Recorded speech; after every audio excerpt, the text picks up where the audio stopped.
जय हिंद बच्चों, महामना इंस्टीट्यूट के यूट्यूब चैनल में आप सबका स्वागत है। आज हम आपको कक्षा 10 भौतिक विज्ञान हिंदी माध्यम पहला चैप्टर प्रकाश का परावर्तन एवं अपवर्तन के अंतर्गत हम उत्तल दर्पण के द्वारा प्रतिबिंब का बनना बताएंगे।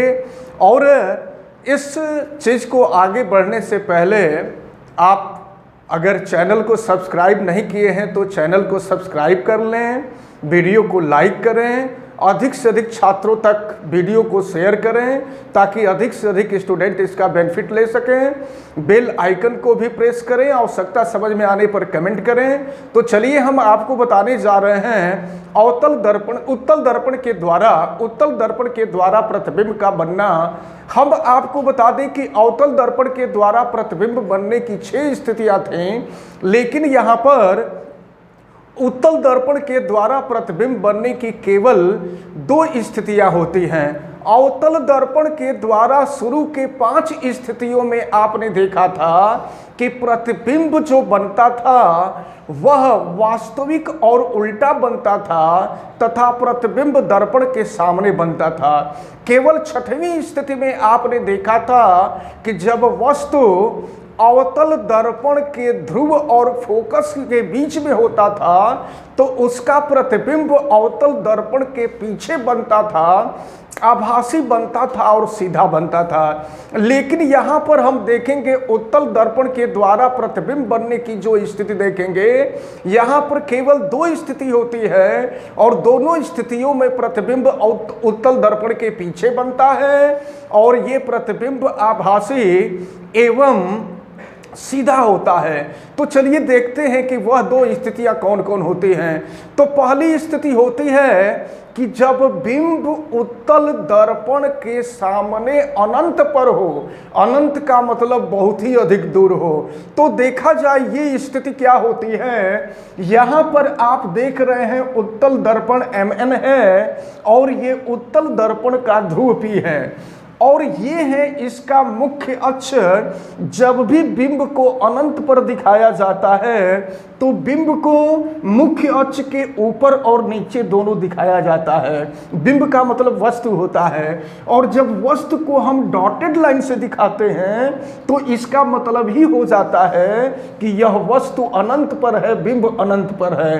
तो ध्यान दीजिएगा, जब बिंब उत्तल दर्पण के सामने अनंत पर होता है तो देखें एक प्रकाश की किरण चलती है जो उत्तल दर्पण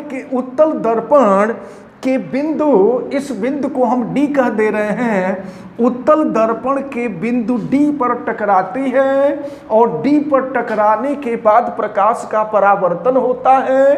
परावर्तन के पश्चात यह प्रकाश की किरण पुनः वापस लौट जाती है और इस प्रकाश की किरण को अगर हम आगे की तरफ बढ़ें तो यह प्रकाश की किरण उत्तल दर्पण के फोकस पर मिलती है और एक दूसरी प्रकाश की किरण जो मुख्य अक्ष के समांतर चलती है यह उत्तल दर्पण के बिंदु E पर मिलती है और बिंदु E पर भी प्रकाश का परावर्तन होता है और प्रकाश के परावर्तन के पश्चात जब यह प्रकाश की किरण पीछे के तरफ बढ़ाई जाती है तो यह बिंदु F यानी फोकस पर मिलती है और यहाँ मुख्य अक्ष के अनुदिश जो प्रकाश की किरण चलती है, यह प्रकाश की किरण चलती है, दर्पण के ध्रुव से टकराती है और ध्रुव से टकराने के बाद उसी पथ पर वापस आ जाती है।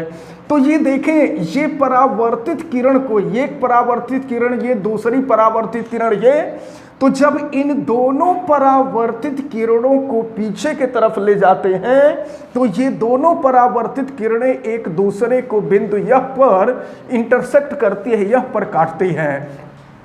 तो इसका मतलब ये हुआ कि इस स्थिति में उत्तल दर्पण के द्वारा जो प्रतिबिंब बनता है वह दर्पण के पीछे बनता है और फोकस यह पर बनता है और यह प्रतिबिंब जो होता है यह अत्यधिक छोटा बिंदु के आकार का और यह प्रतिबिंब आभासी तथा सीधा बनता है।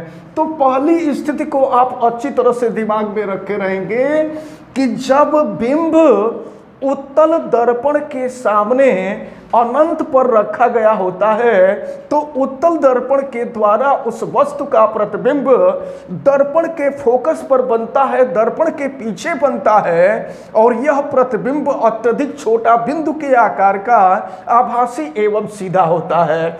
तो यह उत्तल दर्पण के द्वारा प्रतिबिंब बनने की पहली स्थिति थी। अब उत्तल दर्पण के द्वारा प्रतिबिंब बनने की हम आपको दूसरी स्थिति बताने जा रहे हैं। दूसरी स्थिति यह है कि जब बिंब अनंत एवं दर्पण के ध्रुव के बीच कहीं भी हो।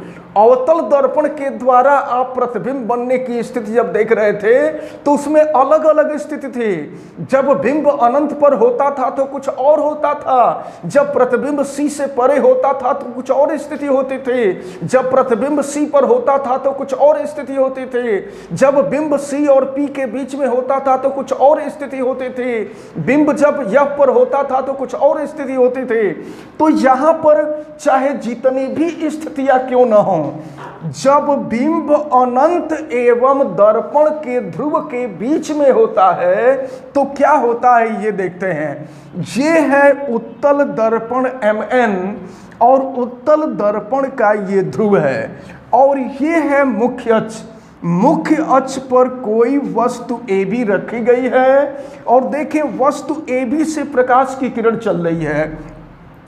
एक प्रकाश की किरण चल रही है जो बिंदु E पर उत्तल दर्पण के बिंदु E पर आपतित होती है, और आपतन के बाद प्रकाश का परावर्तन होता है। और यह इस परावर्तित किरण को जब हम पीछे के तरफ ले जाते हैं तो यह मुख्य अक्ष के जिस बिंदु को काटती है वह बिंदु उत्तल दर्पण का फोकस होता है। और एक दूसरी प्रकाश की किरण होती है, ये दूसरी प्रकाश की किरण है जो यहाँ से आगे बढ़ती है और टकराने के बाद प्रकाश की किरण पुनः यहाँ से परावर्तित हो जाती है, परावर्तित होकर के वापस लौट जाती है। लेकिन जब इस प्रकाश की किरण को हम पीछे के तरफ बढ़ाते हैं तो यह प्रकाश की किरण वक्रता केंद्र पर जाकर के मिलती है। तो आप देखें यह प्रकाश की किरण इस प्रकाश की किरण को जब हम पीछे की तरफ बढ़ाते हैं और इस प्रकाश की किरण को पीछे की तरफ बढ़ाते हैं तो ये दोनों प्रकाश की किरणें एक दूसरे को जिस बिंदु पर मिलती हैं उसी बिंदु पर वस्तु AB का छोटा आभासी एवं सीधा प्रतिबिंब बनता है, और यह प्रतिबिंब भी दर्पण के पीछे बनता है, और देखिए दर्पण के ध्रुव तथा फोकस के बीच में बनता है। तो ये जो दूसरी स्थिति और अंतिम स्थिति है, इस अंतिम स्थिति को आपको अच्छी तरह से समझ में लेना है कि जब बिंब उत्तल दर्पण के सामने दर्पण के ध्रुव और अनंत के बीच में कहीं भी हो तो उत्तल दर्पण के द्वारा उस वस्तु का प्रतिबिंब दर्पण के ध्रुव P और फोकस F के बीच में बनता है। यह प्रतिबिंब छोटा होता है और आभासी एवं सीधा होता है। तो ये रहा उत्तल दर्पण के द्वारा प्रतिबिंब बनने की दो स्थितियां। हमें उम्मीद है कि दोनों स्थितियां आपको अच्छी तरह से समझ में आ गई होंगी। अब इसके बाद नेक्स्ट वीडियो में हम लोग उत्तल दर्पण का उपयोग पढ़ेंगे, फिर रेखीय आवर्धन और इससे संबंधित और जो भी चीजें हैं उनको हम लोग पढ़ेंगे। और ये सारी चीज़ें आप लोगों को समझ में आ गई होंगी। आप वीडियो को लाइक करें, चैनल अगर सब्सक्राइब नहीं किए हैं तो चैनल को सब्सक्राइब भी करें। आप अपने मित्रों के यहाँ भी शेयर करें और उनसे भी चैनल को सब्सक्राइब करने के लिए आप कहें। बेल आइकन को भी प्रेस करें। आवश्यकता समझ में आने पर कमेंट भी करें। आप सभी लोगों को बहुत बहुत धन्यवाद। जय हिंद।